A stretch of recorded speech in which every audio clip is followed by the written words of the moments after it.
国际新闻来看阿根廷的总统大选，极右派的候选人米雷伊是以5成的得票率打败执政党的候选人马萨。今年53岁米雷伊是一个经济学家，现任的国会议员。因为伊有真侪立场甲美国前总统川普是真相像，所以有人叫伊做阿根廷的川普。为着要对抗真严重的通货膨胀米雷伊是提出全面美金化，阿根廷的中央银行关门，佮有减少社会福利等政见。甲美美兼顾问小兰庆祝阿根廷籍右派总统候选人米雷伊29个第2轮大选投票，以大约56%的得票率打败执政党候选人现任经济部长马萨。米雷伊发表当选演说，再次强调要带领阿根廷脱离贫困。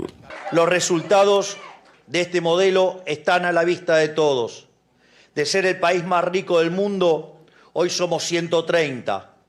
La mitad de los argentinos son pobres y el 10% es indigente. Basta del modelo empobrecedor de la casta. Hoy volvemos a abrazar el modelo de la libertad para volver a ser una potencia mundial. 马萨自行宣布败选，佮打电话恭喜米雷伊，佮呼吁对方应该确保阿根廷正常运作。De transmitirle garantías sobre el funcionamiento político, social y económico de la Argentina es responsabilidad del nuevo presidente, del presidente electo, y esperamos que así lo haga.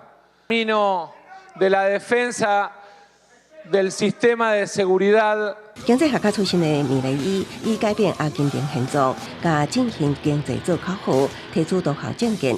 伊捌会定期来展现大削减公共开支决心，佮全面美金化，支持有政权甲反对台。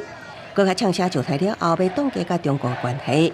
激进的政见引起正反两方面的评价，因为阿根廷面临150%的严重通膨、货币变大、产车加重，和真有侵略性、甲戏剧性风格的米雷伊受到选民的欢迎，甚至封做阿根廷川普。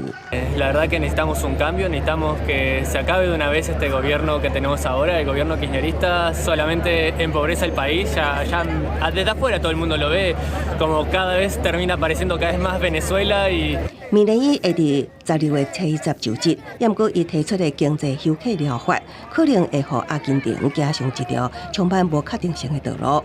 经济学家警告，伫阿根廷的国际准备用完的时阵，那米雷伊推动经济美金化，可能会面临新一轮的恶性通膨。公司新闻陈慧玲编译。